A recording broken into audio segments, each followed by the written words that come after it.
Siyonist İsrail'in saldırması için bahaneye gerek yok. Yani orada direniş olsa da olmasa da Siyonist rejim bu saldırılarına devam edecek. Belki direnişin şu anda karşılık vermesi, misilleme yapması Siyonist İsrail yapacağı saldırıları, katliamları engellemektedir. Yoksa inancınız olsun, eğer bu direniş olmazsa şu anda Siyonist İsrail çoktan Gazze'yi, belki Suriye'yi, belki Ürdün'ü, Lübnan'ın çoğunu kendi topraklarına katmış olacaktı. Ki Lübnan'dan çıkaran direniş oldu, Gazze'den çıkaran direniş oldu. Dolayısıyla şu anda da Siyonist İsrail'i korkutan, endişelendiren ve bazı noktalarda önünü kesen bu direniştir. Tabii Siyonist İsrail'in şu hedefi var. Büyük İsrail devleti, başkenti Kudüs olan Mescid-i Aksa'nın da içinde olduğu Mescid-i Aksa'nın şu anki şekliyle, haliyle yıkılarak yerine Davut mabedinin tapınağının yapılacağı bir Kudüs.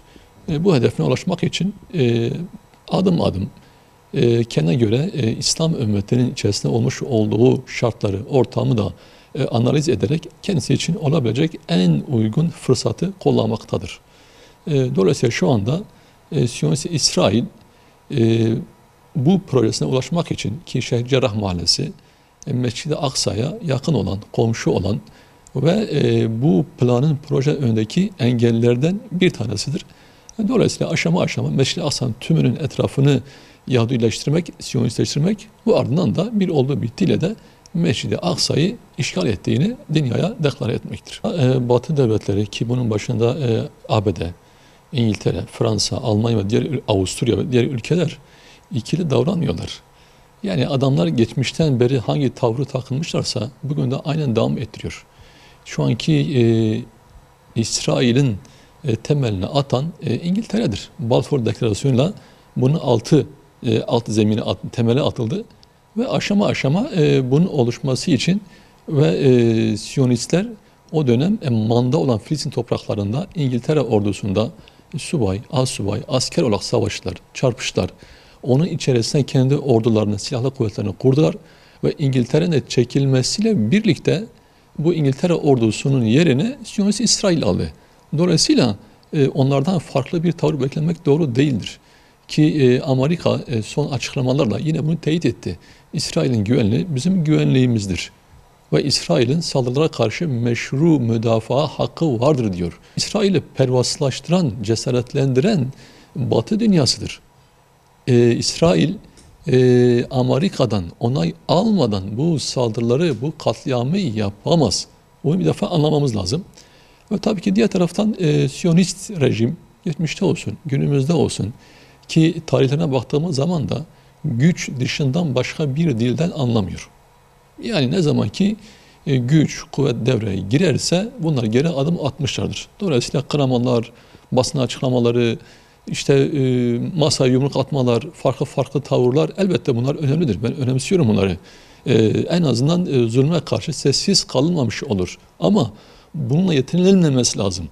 Hele Türkiye gibi şu anda İslam ülkelerinde saygın bir yere sahip olan ki Türkiye Osmanlı döneminde yüzyıllarca Filistin topraklarını, Kudüs'ü idare ettiler. Dolayısıyla tarihten gelen bir görev olarak ve şu anda dünya Müslümanların gözü Türkiye'dedir. Dolayısıyla Türkiye gereken adımları atması lazım.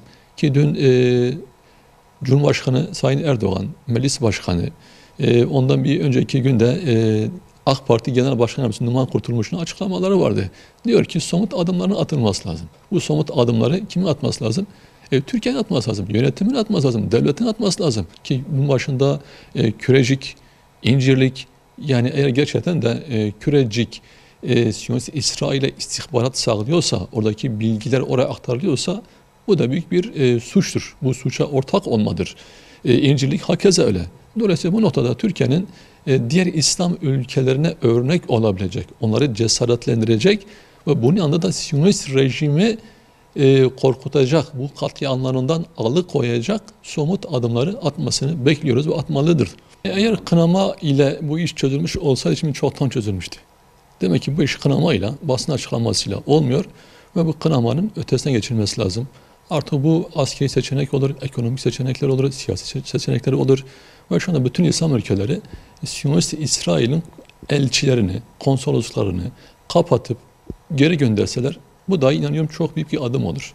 Ve şu anda Lübnan'da olsun, Suriye'de olsun, Mısır'da olsun, Ürdün'de olsun ki Ürdün'ün nüfusunun önemli bir çoğunluğu Filistinlidir.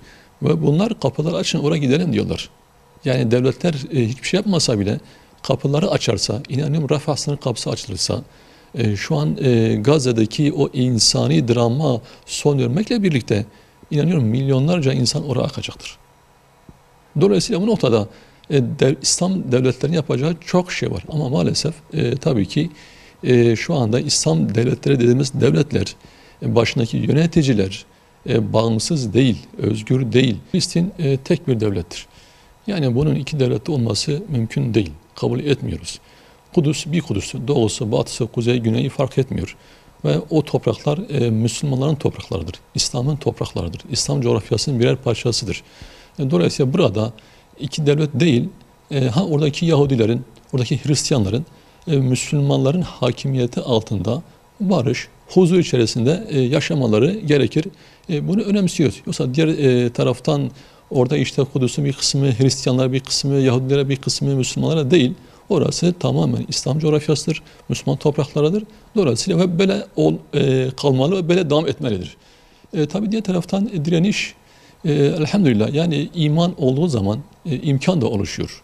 Yani elbette burada farklı güçlerin payı vardır ki İran, Suriye, geçmişte Sudan, Lübnan'daki direniş gerçekten de gerek teknik alanda gerek eğitim alanında bütün imkanlarını seferber ederek oradaki Müslümanlara katkı sundular. Ve ki kendileri de bunu ifade ediyorlar. Bu altyapısını hazırlayan kimler olduğunu ifade ediyorlar. Tabii sonuçta oradaki Müslümanların direnmekten başka çareleri yok. Yani bunu anlamak lazım. Eğer izzet, onur, kendi vatanlarına, topraklarına sahip çıkmak istiyorlarsa bunun yolu direnişten geçer. Tabii direniş biz burada otururken işte dirensinler, savaşsınlar demek kolaydır. Gerçekten orada şu anda çok büyük bir dram yaşanıyor, büyük acılar yaşanıyor. Ama sonuçta izzetin de, onurun da bir bedeli vardır. Tabii Siyonistler bunu beklemiyorlardı. Ki şu anda Siyonistlerin kendi içerisinde bunu tartışıyorlar. Neden istihbarat bunun farkına varmadı, neden bu önlenemedi, neden bu engellenemedi? Ki yıllardır ambargo altında olan küçük bir Gazze birçok İslam devletinin yapamayacağı teknolojik seviyeye gelmiş. Kendi füzesini yapabiliyor, kendi silahını üretebiliyor. Yıllardır binlerce insan, belki on binlerce insan yerine göre yer altında tünel kazdılar. Belki kimisi aylarca güneş yüzü görmedi. Belki şu anda bazıları aylardır yerin altında. Dolayısıyla bu elhamdülillah o fedakarlığın, o çalışmanın, o iman, o azim ve gayretin bir sonucudur.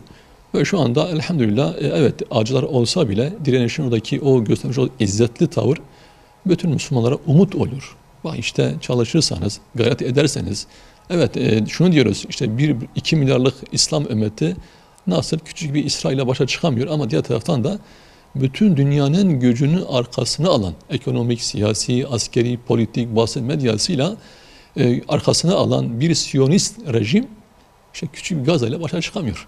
Demek ki burada iman olduğu zaman en büyük silah imandır. Davaya olan, başarıya olan inançtır.